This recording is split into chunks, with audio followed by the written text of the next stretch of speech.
diretamente do canal Nos 90, mais um podcast Nos 90. E hoje conversamos aí com os documentaristas, mas antes eu quero chamar ele, Birulei, por favor. Sou eu, a menina de vermelho. E esse podcast está chiquérrimo, porque quem vem conversar com a gente são os diretores do documentário do MC da Leste no Globoplay, que está maravilhoso. Os premiadíssimos Guilherme Bellarmino e Eliane Sardovelli. E eu já quero fazer uma grande pergunta. Normalmente, quando a gente vê documentário, tem toda uma trajetória do herói, né? Apresenta, ai, que legal, olha o da Leste, que menino sofrido. E vocês já começaram na pancada, tipo, do nada, pau, tiro no meio do da Leste. A minha pergunta é, por que vocês decidiram por essa narrativa e não a que a gente era acostumado a ver? De condensar em pouco tempo o que era de mais importante para as pessoas entenderem, se situarem, quem é o MC da Leste.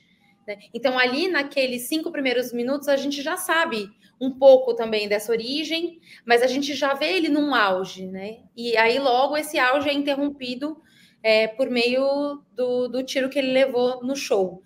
Então, a gente teve esse desafio ali de condensar, no começo do primeiro episódio, quem é o MC da Leste, para que as pessoas também, porque né, a gente acredita que esse documentário também foi assistido por pessoas que não conheciam tanto sobre o MC da Leste, né? Então a gente tinha também esse desafio de explicar um pouco a trajetória dele de maneira resumida, né? Muito legal, é porque a gente é acostumado com documentários meio na jornada do herói, né? E aí lá você já começa bem na base da notícia. Eu te interrompi, Guilherme? Não, eu ia falar isso mesmo que ele estava comentando, assim, né? Eu acho que a maneira como o documentário começa, de alguma maneira pode ser até chocante para algumas pessoas, assim, né? Porque a imagem é muito brutal. E eu acho que ela representa um pouco o que aconteceu mesmo com o da Leste, assim, né? Uma interrupção brutal da ascensão que ele estava, né, tendo naquele momento, né? Então você começa a ter contato com ele, você começa a sentir empatia por ele como protagonista, né, da nossa série. E aí a irmã conta ali que ele estava no auge e de repente acontece tudo de uma vez só. Eu acho que esse primeiro clipe, né, roteirizado aí pela Eli, sobre a trajetória da Leste, representa de uma maneira brutal assim, o que aconteceu com ele, assim, né, um jovem interrompido, né? E aí a gente, depois, né, dessa parte tem a vinheta e começa a falar mais sobre a história dele. Então acho que isso representa muito essa ruptura e esse susto que os fãs tiveram, né? Assim, é um crime sem igual, né? A verdade é essa, assim, né? A gente nunca viu algo parecido, né? Perfeito. Muito chocante. Pode falar, Dan. Não, Biru, é aquela pergunta que você ia falar, eu acho que eu vou roubar ela para mim, tá? Como que foi escolhido, assim, esse tema? Como que vocês escolheram? Bom, vamos falar sobre o da Leste, aquela história que não teve uma resolução, né? Porque ela foi realmente chocante, mas isso já faz ali 10 anos, e o tempo foi passando e, de uma certa forma, ela acaba sendo esquecida, né, por tantos outros acontecimentos, né? Mas é interessante, assim, voltar àquele tempo, porque, de fato, não foi solucionado, né? Não foi resolvido, não, foi muito mal explicado, na verdade. Como que foi essa ideia de vocês? Pô, sabe, lembra aquela história ali do da Leste? Que tinha tudo para ser solucionado, porque tinha gravações, era alguém ali relativamente notório ali naquele cenário, né? E como que surgiu o tema, assim? Sim, acho que o finalzinho aí da sua pergunta expressa um pouco o que eu senti, né? Quando o da Leste foi assassinado, né, em 2013, eu trabalhava no Fantástico. Então, como produtor, eu fui deslocado, né, para Campinas já nos dias seguintes para começar a investigar a morte dele, né? E aí o que você falou foi exatamente o que eu senti, assim, como é que um crime como esse vai ficar impune, né? Filmado, visto por tantas pessoas, com tanta repercussão na imprensa, né, nacional e internacional. E aí, a partir disso, eu fiz uma primeira reportagem para o Fantástico, com o Valmir Salaro, né, meu grande amigo aí, mentor, repórter, e sempre imaginando que o caso ia ser resolvido. Mas o tempo foi passando, 1 ano, 2 anos, 3 anos, e essas expectativas de maneira nenhuma se cumpriram, né? O caso da Leste foi caindo no esquecimento em vários momentos. ou ele foi voltando uma vez por ano, 2, para que as pessoas falassem sobre, né, o aniversário dessa data tão terrível e sobre a repercussão do que aconteceu, várias vezes com especulações. E como, né, o Da Leste e eu somos do mesmo bairro, né, da Zona Leste de São Paulo, né, o Cangaíba, isso foi, ao longo do tempo, batendo muito forte em mim, assim, sabe? Como é que aquele crime continua impune? E aí, a partir disso, eu fui pensando muito, assim, primeiro em fazer uma reportagem especial, depois em voltar ao caso, depois em escrever, e aí eu pensei, não, eu acho que esse caso dá um documentário. E aí, no fim de 2022, foi quando eu consegui ter acesso ao processo, escrevi esse projeto, né, submeti ao Globoplay, ele foi aceito, e aí depois, né, a gente teve, né, essa sorte de se reunir com essa equipe toda tão legal, com a Eli, nessa co-direção, e a gente começar a tocar o projeto. Então ele surge muito de uma inquietação jornalística, né, ele e eu temos trajetórias parecidas, né, no Profissão Repórter e na Globo, então o projeto surge dessa inquietação de como assim, 10 anos depois, um crime desse continua impune, como assim as pessoas não falam sobre ele o tempo todo, como assim as autoridades não se sentem cobradas. Então o caso surge dessa inquietação, né, de como é que um caso tão filmado pode ficar impune, né? Isso é inadmissível. Não, perfeito, nossa, verdade. Muito legal. A minha pergunta vai um pouco para a montagem, porque assim, é igual você comentou, está fazendo idades e etc. Mas eu lembro que na morte, naquela época, tinha muito essa dicotomia, de tipo, ao mesmo tempo que tinha toda essa questão do crime, ainda tinha aquele conservadorismo, com aquelas falas horrorosas que não convém a gente repetir, e etc. E aí eu lembro que teve um especial na Band, da Liga, que eles tentaram mostrar, inclusive eu achei até o ponto bem parecido, de humanizar ele e etc. Mas eu lembro que na época gerou muito meme de piada. Por exemplo, o pai do Da Leste comentou que Jesus morreu pela humanidade, o Da Leste morreu pelo funk. E as pessoas levaram isso muito como piada mesmo. Tipo, o filho do cara morreu e isso de forma alguma tinha que virar piada. E vocês não tiveram medo de poder gerar esse outro tipo, virar para esse outro lado? E aí eu já emendo por quê? Porque a narrativa de vocês mistura com entretenimento, né? Chega o Canto da Sereia, a Glória Groove. Então, apesar de ser impactante, do nada vem uma parte do entretenimento que dá uma acalmada. Vocês não ficaram com medo da galera relativizar? Entende? Não sei se...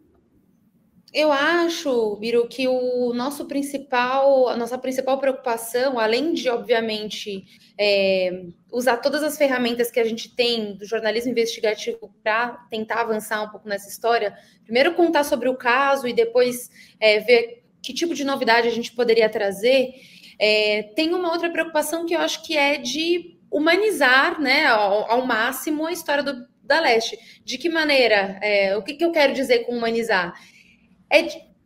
Que as pessoas se identifiquem de uma certa maneira com ele, que entendam o seu drama, que mergulhem na história, né? Porque não é só o público do funk que a gente quer atingir, a gente quer atingir todos, né? Então, na medida em que a gente mostra que existe uma irmã que chorou pela morte dele, como ele conseguiu estruturar a carreira dele de uma maneira tão independente, tão genial, né? Isso vai gerando identificação com as pessoas. Então, assim, o entretenimento, né, quando a gente coloca a Glória Groove, também é uma maneira de dizer, pessoal, a música Vermelho da Glória Groove é baseada na Quem É, uma música do Da Leste, né? Então, mesmo o Canto da Sereia também foi uma fala da própria Carol, irmã do Da Leste. Então, qual é esse seriado? Então, também acho que a gente tem na montagem e no documentário assim a preocupação em criar ambiências, né? De que a pessoa realmente se enxergue naquela situação. Então, em algum momento, a família do Da Leste estava reunida assistindo o Canto da Sereia. Então, vamos para o Canto da Sereia. Do que eles estão falando, né? Então, tudo tem um propósito ali. Se não é o propósito de fazer com que a investigação avance, o outro propósito é de contar a história de vida do MC Da Leste e a gente usa todos os recursos que a gente tem à mão. Mas sempre bom. E a gente... Muito respeitosa. A minha questão, a minha pergunta foi mais, ter o pé atrás, sabe? Não que tenha dado. É só... Naquele esquema, foi uma pergunta bem parecida que eu fiz na época da escola básica, que você conversou com a gente. Porque parece que as pessoas buscam qualquer coisa, é um documentário sério. Não botou a Glória Groove, nem assistiu, nem nem conhece a história, sabe? Só nessa questão de, tipo, o que será? E a gente até pesquisou, foi muito pouco tempo do Canto da Sereia para a morte dele. A gente vai ver a data, foi na segunda semana de janeiro. 8 de janeiro, exatamente, 8 de janeiro para o falecimento dele ali em julho, né? Para julho. Nossa, a gente ficou muito chocado. E vocês, já que a gente falou na Glória, ia ser a última pergunta. Vocês chegaram a uma conclusão, quem é a menina de vermelho? Tipo, alguma conclusão pessoal ou não falo de vida pessoal? Pois é. Não falo de vida pessoal. Não, pois é, né? A gente até perguntou isso, assim, né? E aí tem algo que a gente comenta muito quando vai falar sobre o crime, sobre a vida, né? Quando a gente fala de um homicídio, a gente percebe que a primeira coisa que a polícia faz é esmiuçar a vida da pessoa, né? Essa pergunta é uma pergunta que, do ponto de vista artístico, se o D'Alessio estivesse vivo, não teria muita relevância, né? Seria uma coisa mais como parte da trajetória dele, uma história lúdica e tal. Mas exatamente é uma pergunta que ganha relevância nessa investigação e que a gente traz para o documentário, assim, né? Esse é um pouco um limiar muito difícil para a gente como jornalista, né? Porque para a gente voltar a esse caso 10 anos depois, a gente teve que fazer, né? A Eli fez essa pergunta algumas vezes para vários amigos dele, mas a gente teve que tocar nesse e em outros pontos que são muito delicados e que só se tornam de interesse público por causa do que aconteceu com ele. Né? A gente, ao falar de uma pessoa que morreu, né, a gente de alguma maneira deixa de preservar um pouco a intimidade dela por um bem maior, que é, né, ir atrás, investigar quem, né, foi a pessoa, quem foram as pessoas que cometeram esses crimes, né? Então essas são algumas das perguntas que a gente traz no documentário, né, com alguns elementos ali, e vocês podem imaginar que não é muito fácil para a família, né, sobre comentar, né? Esse caso estava há 10 anos né, depois de acontecido, as pessoas não falavam muito sobre ele, né? Quando a gente abordou algumas das amigas, né, de amigos daquela época, muitas pessoas falaram, mas por que vocês estão citando isso agora, né? Isso não vai trazer o D'Alessio de volta. Então é isso, né? 10 anos depois a gente percebe que até essa pergunta sobre quem é a menina de vermelho se torna relevante. É isso que a gente traz um pouquinho no documentário. Não, é verdade. E eu percebi... não pode dar spoiler? Desculpa, Adão, pode ir. Não, e também dá para perceber ao longo o quanto vocês partem daquele tema e ao longo vocês vão vendo quantos pontos eles vão aparecendo, né? O bairro do mistério, supostas mulheres ali da leste, casos sobrenaturais, né? Premonições, né? Então vocês acharam, assim, dá para perceber ao longo do documentário o quanto vocês se surpreenderam com tantas coisas que iam saindo desse caso. Vocês tinham noção de que poderiam explorar tudo isso que foi explorado ali no documentário? Eu acho que a gente tinha um pouco de noção, mas isso acontece com bastante frequência quando a gente vai mergulhar em algum assunto. Sempre tem muito mais do que a gente imaginava. Né? O mergulho sempre traz muita novidade. O documentário ele é vivo, né? E ele continua vivo, inclusive, né? Porque outras coisas podem acontecer, outras informações podem surgir. Então, acho que tem essa beleza da obra. E ela também é muito viva na medida em que cada pessoa nova que assiste o documentário vai ter uma outra interpretação, vai trazer um outro questionamento. Então, isso é muito interessante, né? E tem essa característica da obra, toda obra que a gente faz, quando você coloca ela no mundo, ela não é só sua, ela é compartilhada e muito viva, e coisas que, né, as pessoas começam a pensar coisas que você não pensou quando estava realizando. Então, acho que essa é uma grande beleza do nosso trabalho, né? A gente teve uma experiência de exibir no cinema, né? A gente teve uma pré-estreia, né? Uma exibição especial aqui em São Paulo. E foi interessante ver um pouco as fãs, né, que nós convidamos, como 10 anos depois da morte do D'Alessio, elas, né, curtiam alguns momentos como se estivessem com ele, assim, né? Então a gente no primeiro episódio tem uma cena, uma das mais longas, né, do documentário, assim, que o D'Alessio canta no telhado da casa dele. E aí, durante a sessão, eu pude ficar olhando, assim, né? Essa é uma parte muito singela, e ver como é que as fãs que, durante esses 10 anos, ficavam assistindo esse vídeo, cantavam junto com ele. Então, é isso, né? A partir do momento que a gente divulga, cada fã vai ter uma experiência emotiva, né, e afetiva diferente com a obra, né? O que a gente, de alguma maneira, tenta canalizar para a investigação, né? Seguindo muito um desejo da família, assim, né? O Pat, o irmão da Leste, fala no primeiro episódio, né, que gosta muito dessas homenagens, mas que nenhuma homenagem ainda até hoje foi suficiente para que, né, que de alguma maneira esquecesse a dor. Então, quando você fala sobre uma montagem um pouquinho, Biro, acho que tem um pouco disso, de fazer transições suaves para que as pessoas se sintam um pouco imersas nesse conteúdo, mas sempre se identificando com o personagem principal, né, e tendo empatia com o da Leste. Ô, Guilherme, legal. Aproveitando, Guilherme, você é do bairro ali do da Leste, né? E como que é? O da Leste ainda vive ali, ainda é se falado? Ele tem uma presença ali forte ou acabou sendo um pouco esquecido, assim, pelo tempo? Tem uma presença muito forte, assim, muito forte mesmo, assim, esses 10 anos impulsionaram muito o funk, né? E a gente sabe que o da Leste teve um papel muito importante nisso, né? Ele é uma das figuras mais emblemáticas do bairro, né? Todo mundo que veio de periferia sabe que as pessoas que de alguma maneira conseguem, né, não só fama, mas conseguem representar as suas raízes, elas acabam sendo lembradas durante muito tempo, assim. E o da Leste é muito lembrado pela imagem dele, mas também pelas músicas, né? Mais Amor, Menos Recalque, né? Pro Menina de Vermelho. Então, você imagina que hoje, nas periferias, não só, né, aqui de São Paulo, mas do Brasil todo, quando a gente conversa com as crianças, elas dizem basicamente duas coisas. Eu quero ser MC ou jogador de futebol. E aí dá para imaginar que num bairro como Cangaíba, né, onde a gente nasceu, que o da Leste é a principal figura, assim, e muitas pessoas ali mantêm vivas as histórias dele. Então, numa das reportagens, a gente foi num campo de futebol, e aí as pessoas que estavam ali, que treinavam, né, lembravam muito das histórias dele, falavam muito sobre os planos dele que estão ali, né? Então, de alguma maneira, como, né, essas histórias trágicas de MC, elas infelizmente não são raras, né? A gente tem MC Kevin, né, que também faleceu recentemente, outros tantos nomes. A gente percebe que, de alguma maneira, os jovens da periferia querem continuar e realizar o sonho de quem veio antes. Então, a gente percebe que o da Leste tinha uma visão muito assistencial para o bairro, assim, ele queria ajudar as pessoas, ele distribuía ovo de Páscoa, ele pagava McDonald's para todo mundo. Então, isso acaba sendo um exemplo para os jovens de lá, assim, que mantém a imagem e a trajetória dele vivas e que querem continuar o que ele fazia de alguma maneira. E aí eu queria até acrescentar um detalhe também, desses de observação mesmo, né, ao longo desse documentário. Eu comecei a reparar nas tatuagens nas mãos, assim, de uma rosa na mão aqui, né, dessa parte da mão. E porque o da Leste tinha essa tatuagem e muitos fãs fizeram a mesma tatuagem em homenagem a ele. E aí eu comecei a perguntar para as pessoas que eu via, ou, sei lá, no restaurante, com a tatuagem, e eu me surpreendi com o número de pessoas que falavam, eu fiz em homenagem ao da Leste.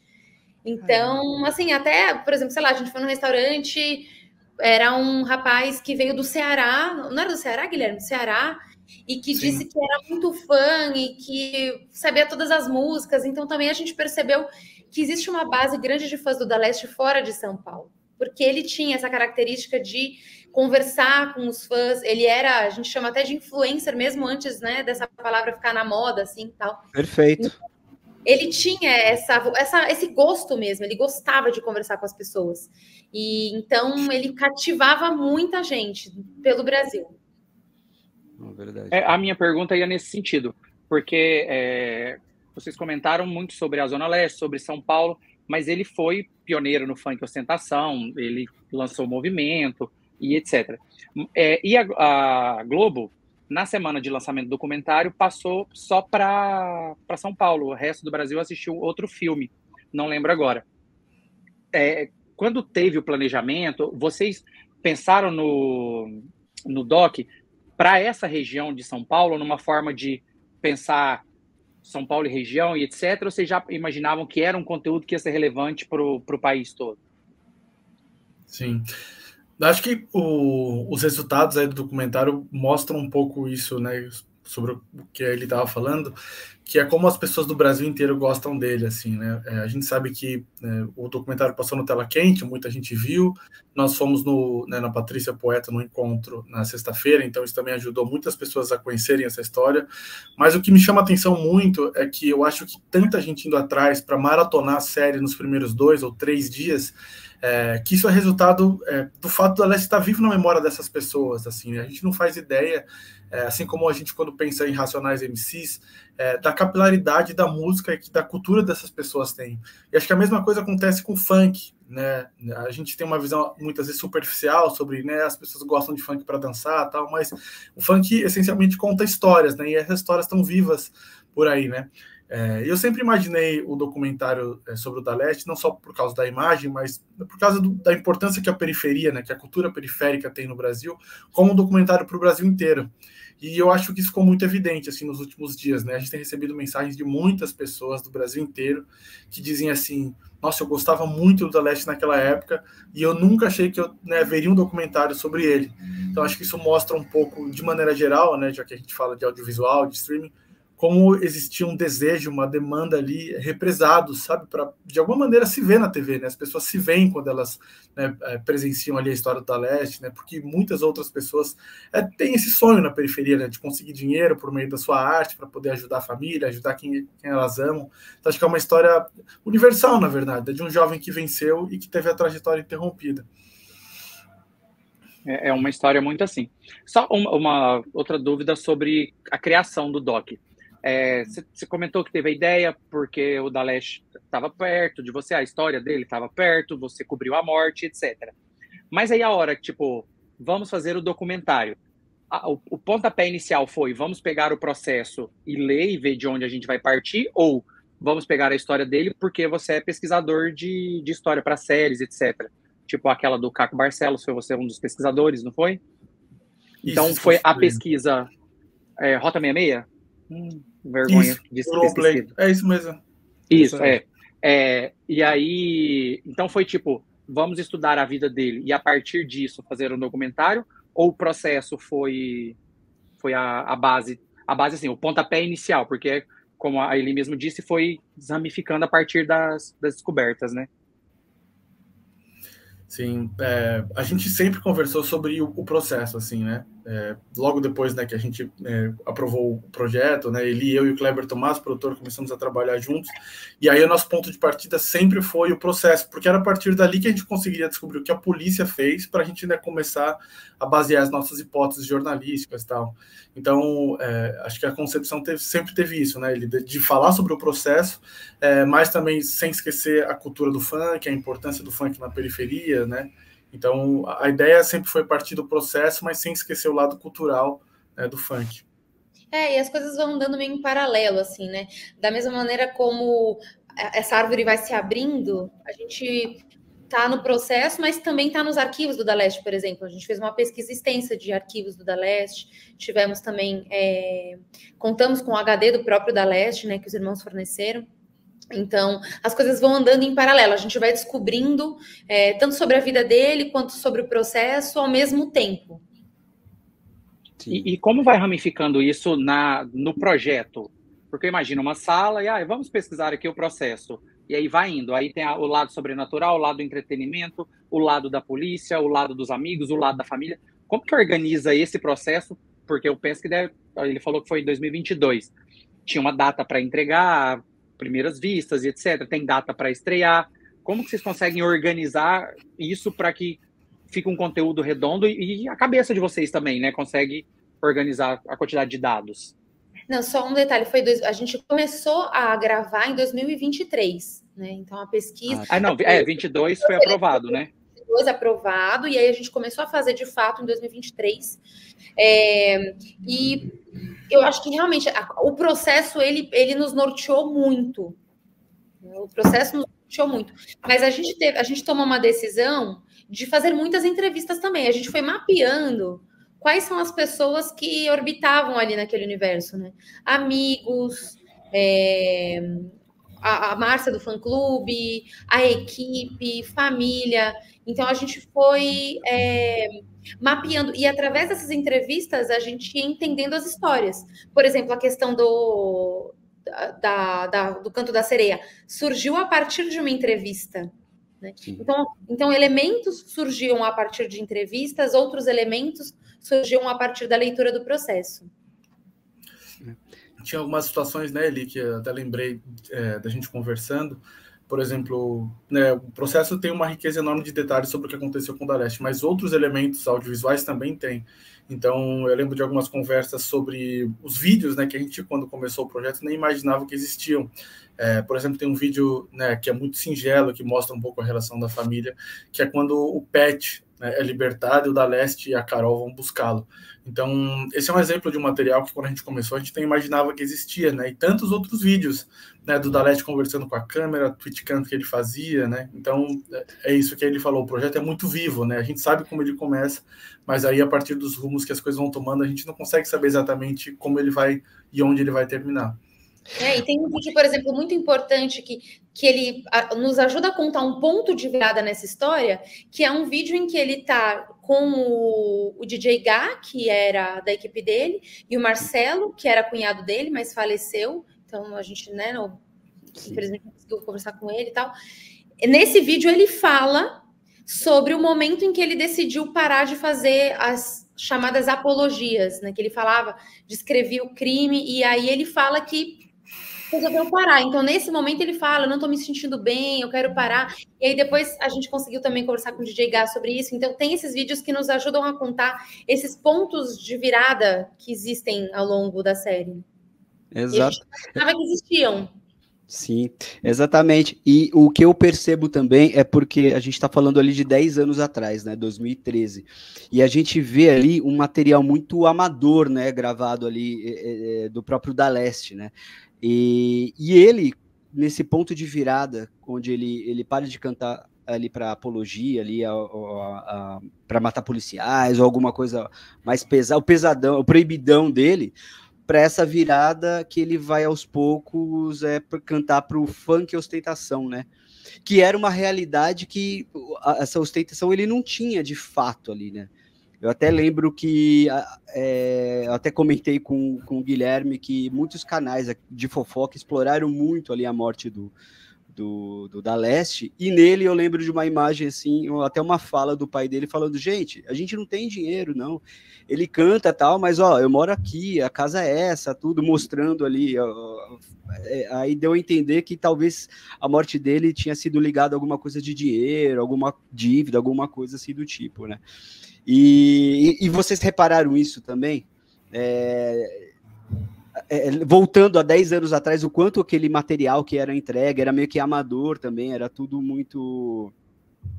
O influencer, né, de hoje estava começando, né, aquele funk em São Paulo, pelo menos, estava começando, né, e o Da Leste foi esse grande percussor. Vocês perceberam isso também? Existe essa precariedade, muitas vezes, no registro, porque eram os celulares que as pessoas tinham na época. Exato. Uhum. Mas o Da Leste, ele estava numa ascensão. Ele estava numa ascensão, mas era uma ascensão recente, sim, né, Guilherme? Sim, é isso, né? A qualidade técnica, a gente, né, ficou um pouco preocupado no começo até, né? Porque, óbvio, né, os arquivos, né, o acervo, eles têm, né, uma riqueza importantíssima para a gente, né, na hora de contar uma história. Mas eu percebo que em alguns momentos, por mais que a qualidade técnica não seja tão boa, o Da Leste se comportava exatamente como os influencers fazem hoje, talvez até de uma maneira, em várias situações, mais próxima do público, assim, né? Então, no primeiro episódio tem uma cena dele acordando, dele falando sobre a barba, tá? Claro, ele fazia isso naquela época com os equipamentos que ele tinha, mas pelo sucesso que ele alcançou, a gente consegue imaginar que o impacto que ele causava, principalmente nas meninas, nas adolescentes, era muito parecido com o que acontecia hoje, o que acontece com os influencers no Instagram, por exemplo, né? Uma rede, uma plataforma hoje incomparável com o que existia naquele momento, né? O Da Leste usava muito Twitter, usava tudo que ele tinha à disposição, mas acho que ele se destacava muito, apesar da qualidade técnica, da conexão naquele momento, de tudo ser muito rudimentar ainda, mas por ser uma pessoa muito genuína, assim, né? Por fazer tudo realmente pensando no olho, por lançar as músicas e conversar com as pessoas, por ter refrões fortes que representavam, né, de alguma maneira a vivência na periferia. Então, acho que isso sempre nos remete a uma questão que é onde é que o Da Leste estaria hoje, né? Em tempos Exatamente. de Instagram, em tempos de Twitter, com essa capilaridade que tem hoje, assim, né? Porque ele já fazia naquele momento o que as pessoas fazem hoje com uma qualidade altíssima, né? Então, dá para imaginar onde é que ele chegaria se ele estivesse aqui. No palco, desculpa, Dan, tem um trecho que mostra ele no palco, acho que é numa batalha, alguma coisa assim, que ele literalmente fala do dia dele, e é bem tipo isso. E ele servia de inspiração, né? Mas falando em qualidade técnica, vocês conseguiram aquele depoimento do telhado? Eu achei, tipo, nossa, vocês arrumaram o contato legal, porque tá... Aí eu acho que vale até um agradecimento, né? E a Funk TV, que foi quem fez esse registro tão importante do Da Leste, aquele momento do telhado, gente, quando eu vi pela primeira vez, eu não tinha visto ainda, eu vi no momento da pesquisa para o documentário. Eu fiquei muito emocionada com aquele momento, porque ele canta de uma maneira tão linda, né? E a voz dele é tão bonita, e o que ele está cantando é tão duro, então também tem esse contraste, né, entre a beleza da voz dele, a docilidade da voz e né, como é cru o relato que ele faz, assim. Então aquilo me impactou bastante, aquele relato dele ali, aquele canto dele, né? Não, e a cena ficou muito bonita. E você comentou da voz dele bonita, e ele também era um gato, por isso que fazia todo aquele sucesso, né? Ele era sabia chegar, assim, ele tinha um Dom Juan, não sei se essa palavra ainda usa nesse século, mas eu acho isso. Mas, só para a gente encaminhar, a minha pergunta é o seguinte: teoricamente, é um documentário que tinha uma pauta fechada. Teoricamente, vamos falar sobre tal. Mas é um processo que está em andamento, então pode ter desdobramentos. Possivelmente, com a série, já deve ter acontecido coisa que a gente ainda não tem consciência. E a gente teve um fenômeno agora do Vale Escrito, que são pautas teoricamente fechadas. Por exemplo, o Jogo do Bicho é muito conhecido, aquela história toda no Rio de Janeiro e tal, apesar da relação que a gente tem com o Carnaval. E eu acho a mesma coisa com o Funk Ostentação. Apesar de a gente ter tido nomes, o movimento é bem maior do que a gente conhece. Tanto que o documentário fez esse sucesso todo. Porque mesmo que passou na tela quente só em São Paulo, no meu Twitter não tinha outra coisa. Todo mundo falando do documentário do Da Leste, gente falando que iria assistir. Então, e o Vale Escrito ganhou a segunda temporada, que era uma coisa inimaginável, né? E vocês têm interesse de, tipo, chegar a ponto de teve tanto desdobramento, tantas possibilidades, e vocês meio que fizerem o MC Da Leste 2? É como eu falei, né? Tá vivo, a gente tá aberto aí a informações, a outras coisas que forem chegando pra gente. Então, quem sabe, né? É uma possibilidade, sim. Vai ter tempo, Eliane? Você que tá fazendo 70 documentários por ano, Eliane? Sempre tem tempo, gente. Tempo não é o problema. Tempo para boas histórias a gente encontra. Vou colocar a lista aqui embaixo de todos os documentários da Eliane e do Guilherme, que ou é redator, ou é diretor, ou é roteirista. Vocês vão só imprimir e gastar uma resma. Gui, te interrompi. Não, era isso mesmo, assim, né? O nosso fio condutor é a investigação, né? Então, depois de tanto tempo de contato com a família, depois de ouvir tanto a Carol, o Pet, de conversar com eles e tal, a gente conversa um pouco sobre o próximo passo, né? A nossa série tem 4 episódios, né? Então, o que seria o 5º episódio, né? E é óbvio que quando a gente fala sobre isso, né, por mais que exista uma riqueza de homenagens ali ao Da Leste, a gente pensa muito na investigação, né? A família topou conversar com a gente, topou abrir, né, um pouco, né, dos bastidores, de coisas que eles nunca tinham contado a ninguém, muito pensando na repercussão jurídica desse caso, né? A família quer muito reabrir essa investigação e quer saber o que aconteceu com o Da Leste, e nós, como jornalistas, né, estamos sempre muito atentos a isso, assim, né? A gente percebeu que o fato, né, de ter essas 2 testemunhas que nunca tinham conversado com ninguém, isso repercutiu muito, né, entre jornalistas, mas também entre fãs, né, que falavam, nossa, eu seguia tanto o Da Leste, conhecia tanto a carreira dele e não sabia esses detalhes que vocês né, contaram. Isso é muito duro para a família, né? Porque não é uma relação fácil, né? Em que você chega lá, senta com a pessoa e ela te conta tudo que ela sabe da primeira vez. Então, né, quando a gente pensa nos próximos episódios, né, que podem ser escritos por nós, numa continuação do documentário, mas que serão escritos aí por toda a sociedade, né, pelas autoridades, pelos fãs, pela família, eu acho que a investigação deve ter sempre um papel muito importante, né? Muito legal. Só que você comentou das entrevistas, me veio uma curiosidade bem bobinha. Por acaso, vocês tiveram alguma entrevista que gravar de novo, mas no sentido, alguém falou alguma coisa e aí, não lembro, mas aí repensou, não, quero falar sobre isso, etc, e voltar, tô pronto, não precisa nem falar qual entrevista, nada, só tipo isso, alguém reabriu a pauta? E aproveitando, teve alguma coisa que não deu para ir pro documentário? Alguma coisa que você fala, poxa, seria legal, mas acabou não indo? Acho que primeiro sobre entrevistas, eu não sei se você lembra das mesmas, eu lembro muito da entrevista do Pet, isso fica até claro no documentário, assim, nós temos mais de uma entrevista com o Pet, uma delas é a que a gente usa logo nos primeiros episódios, né, que o Pet está com um moletom vermelho, né? Foi uma entrevista feita na casa, né, em que eles viviam, e aí depois a gente teve uma outra no estúdio, porque é isso, né? O processo de investigação ele é muito vivo, então a gente vai recebendo informações de algumas pessoas e é natural que a gente volte e queira complementar, assim, né? Em certo momento a gente vê tão imerso nesse processo que a vontade que a gente tem é de entrevistar as pessoas, todas elas, mais de uma vez. Mas a que eu me lembro é essa, né? A gente fez essa entrevista com o Pet mais de uma vez. A gente também fez, agora estou lembrando, né, aquele homem que dá uma entrevista para a gente sem se identificar, ele também foi ouvido, né, mais de uma vez, né, a gente, né, fez vários encontros, né, porque é uma relação de confiança. Então, é natural que esse vínculo permaneça vivo. Legal. Você lembra de outras, Eli? É óbvio que até a gente recebeu algumas mensagens de fãs. Poxa, eu queria ter sido ouvido também. Mas é isso, né, gente? É um tempo limitado e a gente acabou, em relação às fãs, a gente colocou a Nica, né? A Nica e a Márcia, mas que também estão representando todas as outras fãs, né? Tinha uma base enorme, então muitas fãs falaram: olha, se precisasse, né? Estamos aí, se tiver uma outra possibilidade. Muito legal. Preciso falar sobre Márcia. Desculpa, Dan. Não, toda vez que então, fala o nome de Márcia... Tudo que foi gravado foi pro ar, né? Tudo que foi gravado foi pro ar. Assim, não teve nada que teve que tirar, tudo que...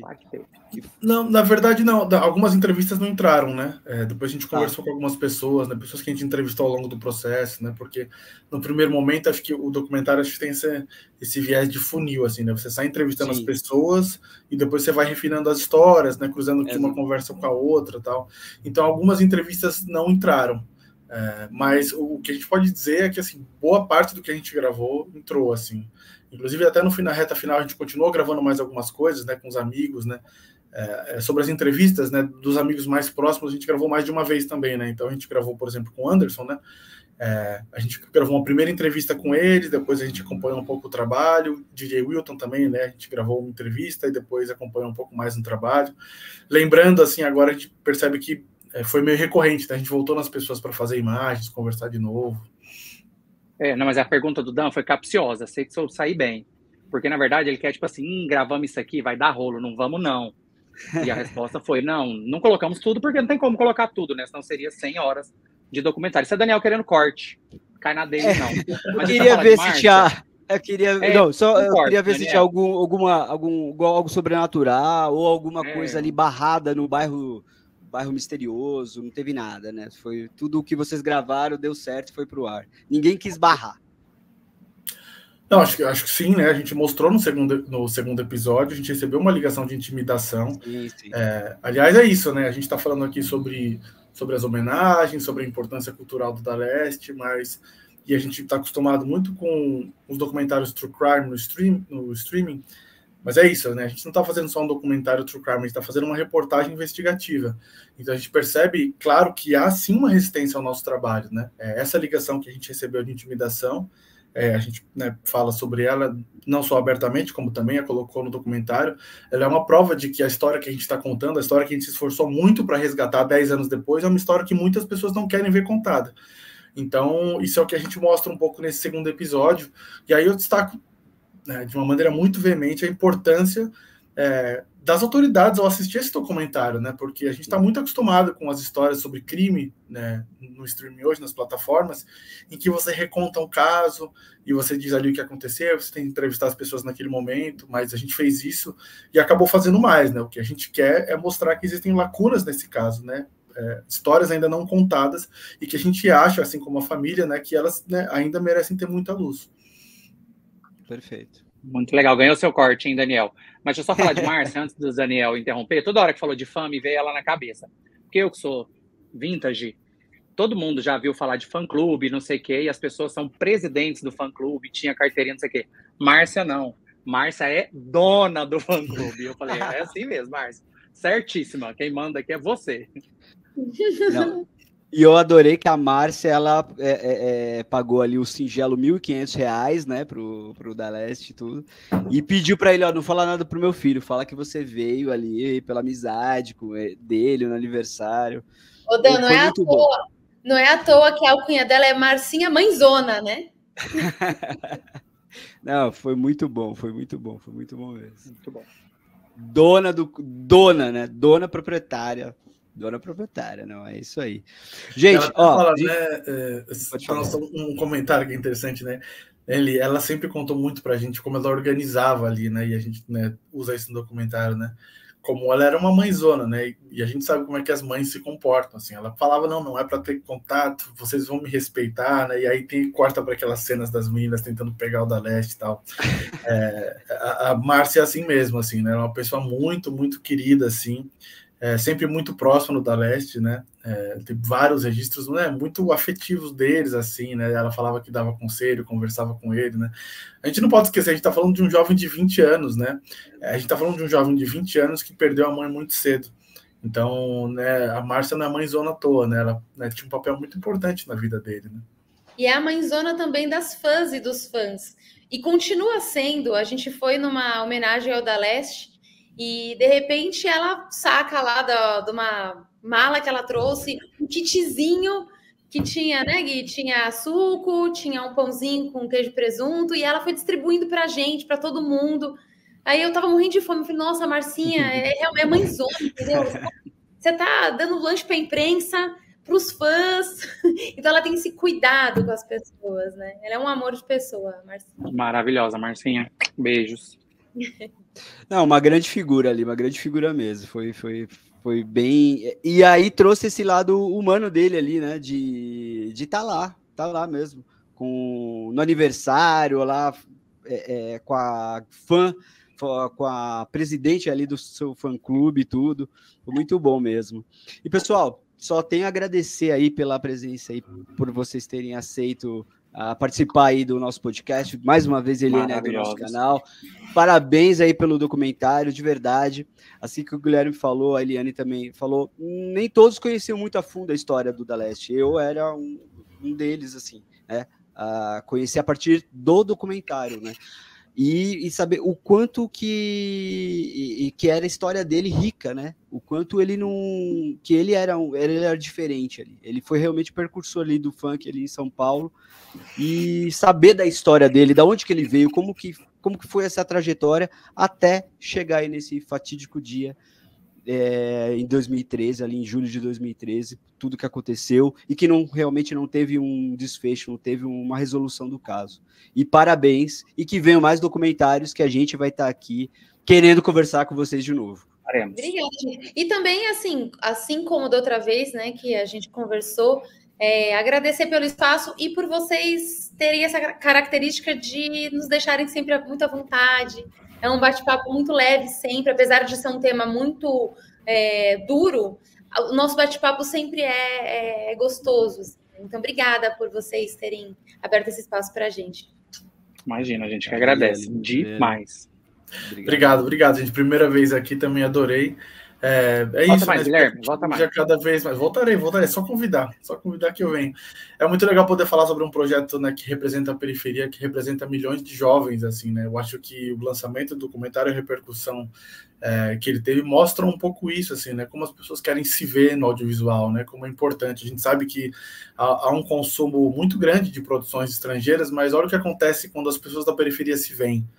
Então eu acho que isso é muito bonito, né? Essa não é uma homenagem só ao Da Leste, né? Mas as pessoas que vêm, né, dos lugares, né, menos favorecidos aí financeiramente, mas com certeza mais ricos culturalmente, né? Muito bom. Muito Perfeito, bom. A história dele é muito isso, é o brasileiro vencedor, batalhador, vocês arrasaram demais, tá tudo muito lindo, e a gente espera logo vocês aqui no próximo, para falar de prêmio. Eu tinha estudado a pauta, esqueci todos os prêmios que vocês ganharam, mas obrigado mesmo, viu? Valeu, gente. Valeu, gente, um abraço. E, pessoal, você que curtiu aí esse bate-papo, compartilhe, propague e assista lá na Globoplay, MC da Leste. Tá muito bom esse documentário. Muito obrigado. Fui!